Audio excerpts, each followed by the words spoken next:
નૈનમ ચિંદંતી શસ્ત્રાણી નૈનમ દહતી પાવક ન ચેતમ કે ત્યાપો ન શોચેતી મારુત. સર્વાવતારી પરાત્પરિષ્ઠદેવ ભગવાન સ્વામિનારાયણ, જેમના શ્રદ્ધાના સુમન માટે આપણે સૌ ઉપસ્થિત થયા છે એવા પૂજ્ય પુરાણી સ્વામી હરિસ્વરૂપદાસજી, પૂજ્ય શાસ્ત્રી સ્વામી બ્રહ્મસ્વરૂપદાસજી,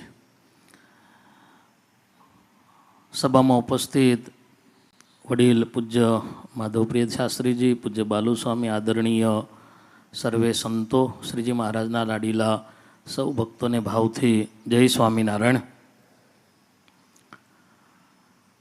દુનિયાની અંદર એક જ એવું પાત્ર છે કે જેની ખોટ કોઈ પૂરી ન શકાય, એ છે સંતત્વ. પૂજ્ય હરિસ્વરૂપ સ્વામી વિશે મારા આગળના વક્તાઓએ ઘણી બધી વાતો કરી છે. મારા જેવો નાનો સાધુ એમને શું શ્રદ્ધાના સુમન આપી શકે,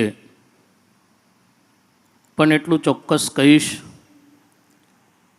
પૂજ્ય હરિસ્વરૂપ સ્વામી ભલે પાર્થિવ દેહે આપણામાં નથી, આ સભામાં નથી, પણ શબ્દ દેહ દ્વારા, એ પછી આજ મારે ઓરડે હોય, વંદુના પદ હોય, ભજ ગોવિંદમ હોય, ક્યારેય પણ આપણી વચ્ચેથી એ જવાના નથી.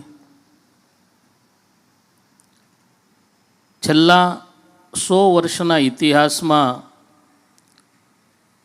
ઘણા બધા વિદ્વાન, કથાકાર, સંતો છે. પૂજ્ય માધવપિતા શાસ્ત્રીજી અહીંયા ઉપસ્થિત છે. અમારા સૌના વિદ્યાગુરુ પૂજ્ય જ્ઞાનપ્રકાશ શાસ્ત્રીજી ઉપસ્થિત છે. પણ ગહનમાં ગહન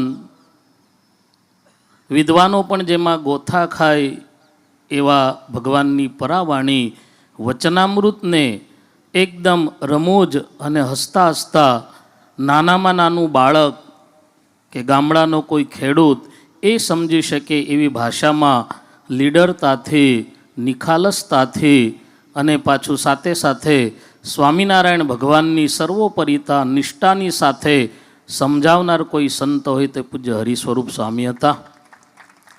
સ્વામીના ચરણોમાં અને બીજા એવા જ સાધુતા ગુણે સંપન્ન ભજનિક પૂજ્ય બ્રહ્મસ્વરૂપ સ્વામી, આ બંને સંતોના ચરણોમાં મારા ગુરુ પૂજ્ય ગોવિંદ સ્વામી અને મંડળ વતી શ્રદ્ધાના સુમન અર્પણ કરી મારી વાણીને વિરામ. બોલો સ્વામિનારાયણ ભગવાન.